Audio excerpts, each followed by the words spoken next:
इधर दूसरी तरफ छत्तीसगढ़ में आदिवासियों पर आर पार हो चुकी है बीजेपी और कांग्रेस। पीसीसी चीफ दीपक बैज ने बीजेपी को घेरा, सरकार को घेरा और ये कहा कि सरकार का चाल चरित्र चेहरा उजागर हो गया है। आदिवासी सीएम रिमोट कंट्रोल बन चुके हैं।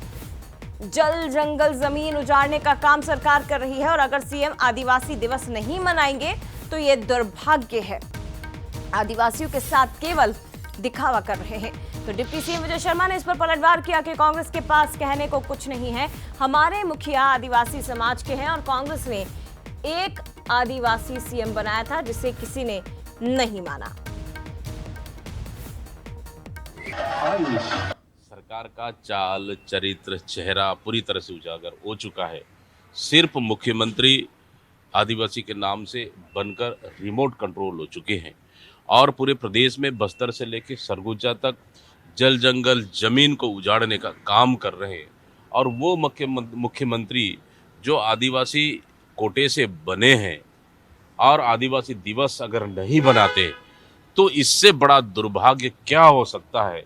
मैं समझता हूँ कि अगर ऐसा स्थिति है तो मतलब छत्तीसगढ़ प्रदेश के आदिवासियों का सीधा सीधा अपमान है और आदिवासियों का सीधा सीधा बहिष्कार करने वाली बात। उनके पास कहने का कुछ है ही नहीं। मुख्यमंत्री जी स्वयं जिस समाज से हैं उस समाज के बारे में अगर ये कहें तो कांग्रेस ने तो बनाया था एक व्यक्ति को आदिवासी कह करके मुख्यमंत्री प्रदेश का, कोई नहीं माने, आखिरी तक नहीं माने। तो मेरा कहना इसमें यह है कि इस तरह की नहीं राजनीति करनी चाहिए।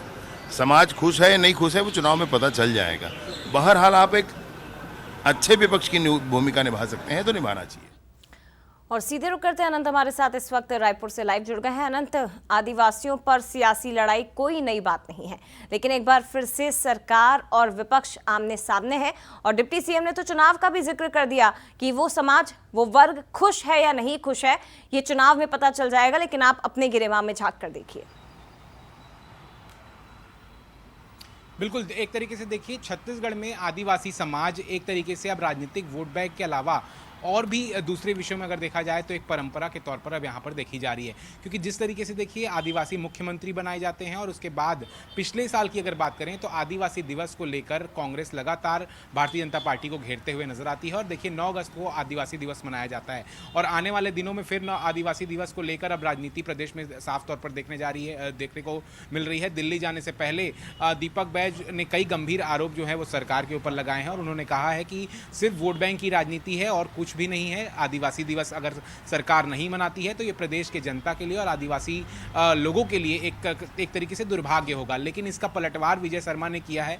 उन्होंने कहा है कि कांग्रेस आज मुद्दा विहीन हो चुकी है और लगातार ऐसे मामलों पर उन्हें नहीं बोलना चाहिए, क्योंकि देखिए खुद प्रदेश के मुखिया आदिवासी हैं और जिस तरीके से कांग्रेस ने एक आदिवासी बोलकर एक व्यक्ति को मुख्यमंत्री बनाया था लेकिन जिसे जनता ने नहीं स्वीकारा। तो साफ तौर पर देखिए यहाँ पर राजनीति देखी जा रही है। लेकिन सबसे बड़ी बात यह है कि आने वाले दिनों में 9 अगस्त को आदिवासी दिवस मनाना है। अब देखना होगा, पिछले साल आदिवासी दिवस नहीं मनाया गया था, अब इस वर्ष किस तरीके से इसका आयोजन होगा, इसमें किस तरीके से आयोजन करते हुए तमाम सरकार के लोग और विपक्ष के नेता नजर आएंगे, इसको देखने वाली बात होगी। क्योंकि लगातार इसमें कांग्रेस पार्टी यही कह रही है और मांग भी यही करती है कि आदिवासी दिवस मनाया जाना चाहिए। और जिस तरीके से जनजाति दिवस जो है वो भारतीय जनता पार्टी की ओर से मनाया गया था, आदिवासी दिवस नहीं मनाया गया था, इसी को लेकर अब प्रदेश में सियासत गर्म हो चुका है। और क्योंकि 9 अगस्त को आदिवासी दिवस है और इसीलिए ये सियासी लड़ाई छिड़ी हुई है और इसीलिए कांग्रेस बीजेपी पर तंज कसने की कोशिश कर रही है। धन्यवाद आपका आनंद जानकारी के लिए।